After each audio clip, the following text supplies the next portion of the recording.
सो next अब हम बात कर रहे थे नोड्स की। तो मैंने आपको लास्ट ग्राफ में भी बताया कि जो नोड्स है बेसिकली जिस सरफेस पे आपको इलेक्ट्रॉन के मिलने की प्रोबेबिलिटी 0 है, जहां इलेक्ट्रॉन मिलने की संभावना नहीं है, that is non edge node. ठीक है जी। अब नोड्स आपके पास दो टाइप्स का होता है, एक है आपके पास रेडियल नोड, एक है आपके पास एंगुलर नोड।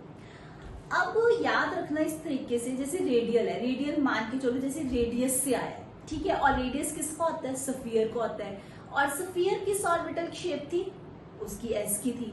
ठीक है, तो याद रखो रेडियल मींस रेडियस से आया है, रेडियस यानी कि जो स्फीयर में देखा जाता है, और स्फेरिकल से शेप किस ऑर्बिटल की थी, एस ऑर्बिटल की थी। तो बेसिकली जो रेडियल नोड्स दिखेंगे तुम्हें वो किस ऑर्बिटल में दिखेंगे, एस ऑर्बिटल में दिखेंगे, और एंगुलर नोड्स जो तुम्हें देखने को मिलेंगे वो पी और डी में देखने को मिलेंगे। ठीक है, अब रेडियल नोड्स को ढूंढने का फॉर्मूला है n minus L minus one, और इसका फॉर्मूला है l।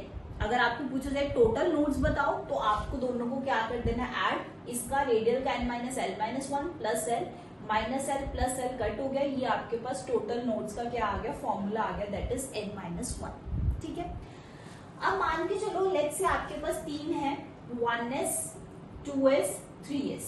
सारों के केस में क्या है, n, 1s के केस में 1 है, 2s में 2, 3s में 3। l आपको पता है, s के लिए क्या होता है 0, p के लिए 1, d के लिए 2, f के लिए 3।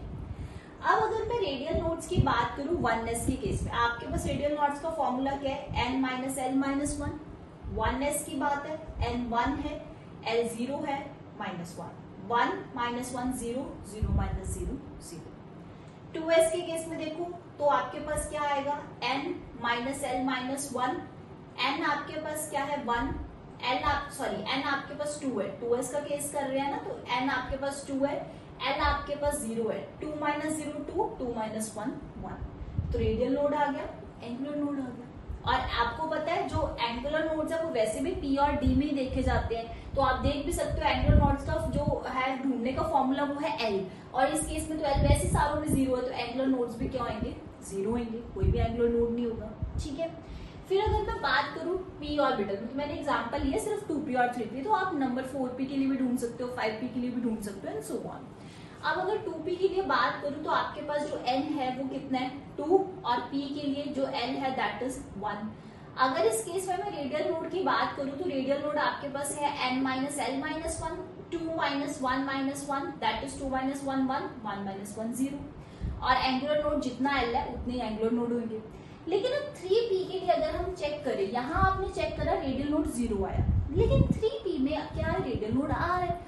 अब आप बोलोगे कि आपने तो बोला कि रेडियल नोड सिर्फ s ऑर्बिटल में दिखेगा, तो p में कैसे दिख रहे हैं। एक्चुअल में जो 3p की शेप है ना, अगर मैं तुम्हें थोड़ा सा इलेबोरेट करके बताऊं तो 3p की शेप कुछ ऐसे सी होती है, ये ऑर्बिटल है, ये ऐसे, इसके बीच में ना थोड़ी सी स्पेस, और वहां पे तुम्हें ना ऐसे स्फेरिकल टाइप्स कुछ ऑर्बिटल नजर आ रहे हैं। तो बेसिकली अगर थोड़ा सा हम इसको खोल के देखें तो आपको यहाँ पे रेडियल नोड्स मिलने की संभावना है। तो अगर आप फॉर्मूला में भी लगा लो, अगर मान लो आपको शेप नहीं याद, आप फॉर्मूला में भी लगाओ, आपको दिखेगा, जरूर दिखेगा। ये देखो 3p है, n3 आ गया, n आपके पास 1 है, 3 माइनस 1 2, 2 माइनस 1 1। तो शेप से भी आपको पता है और फॉर्मूला से भी आपको पता है। ये नहीं है कि आपने सिर्फ ये चीज दिमाग में रखनी है, आपको फॉर्मूला भी पता होना चाहिए। ये नहीं आपने देख लेना कि हाँ जी भाई एंगुलर है, सॉरी रेडियल है तो p में तो मिलेगा ही नहीं, सीधा वहां 0 लगा दो। No, you have to use the formula first. ठीक है, फिर आपके पास अगर मैं बात करूं d के केस में n3 है, l d के लिए 2 होगा, रेडियल नोड 0 आएगा, एंगुलर नोड 2 आएगा। एंगुलर नोड आपको पता है l है, जितना l है उतने एंगुलर नोड है। अगर मैं इसके लिए रेडियल नोड की देखूं तो n3 है, l2 3 माइनस 2 1, 1 माइनस 1 0। तो ये आपके पास क्या आ गया, रेडियल और एंगुलर। तो रेडियल और एंगुलर पे क्वेश्चंस पूछे जा सकते हैं, बहुत इजी है, कुछ डिफिकल्ट नहीं है। रेडियल में आपको सिर्फ याद रखना n minus L minus one, और एंगुलर में l, दैट्स इट। ठीक है, तो यहाँ आपके पास नोट्स की सारा जो कहानी है, टॉपिक है, वो खत्म है। नेक्स्ट लेक्चर में हम बात करेंगे एनर्जीज ऑफ ऑर्बिटल के बारे में। ठीक है, till then have a screenshot of this, note down करो। If you face any doubt you can just comment it down, I will respond back. Okay,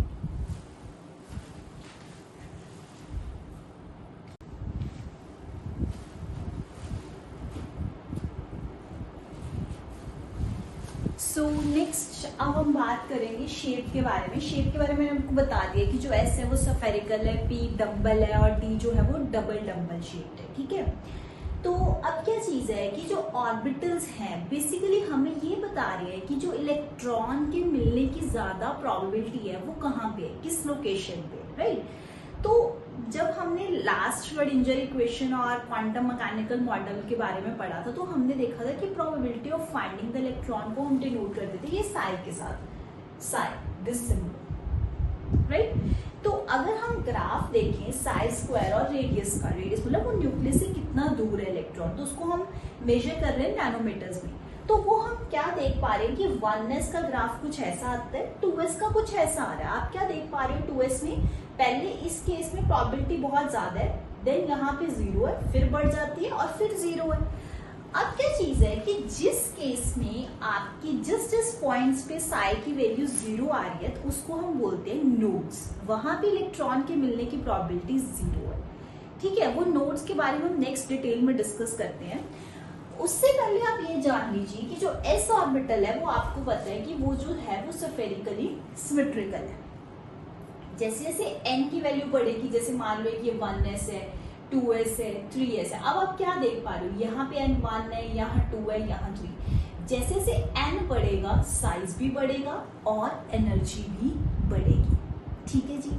तो मतलब ऑर्बिटल सॉरी ये न्यूक्लियस है, जितना दूर होगा उतनी एनर्जी ज्यादा और स्टेबिलिटी कम। हमेशा याद रखना एनर्जी और स्टेबिलिटी इनवर्सली होते हैं, ठीक है। अब नॉर्मल सी बात करें कि एग्जाम चल रहा है, विजिलेटर जो है, टीचर जो है वो ड्यूटी दे रहा है, तो एक टीचर है पूरे हॉल में लेट से, ठीक है। तो जो बच्चा लास्ट पे होगा उसके अंदर बड़ी ज्यादा एनर्जी होगी कि वो चीटिंग कर सके।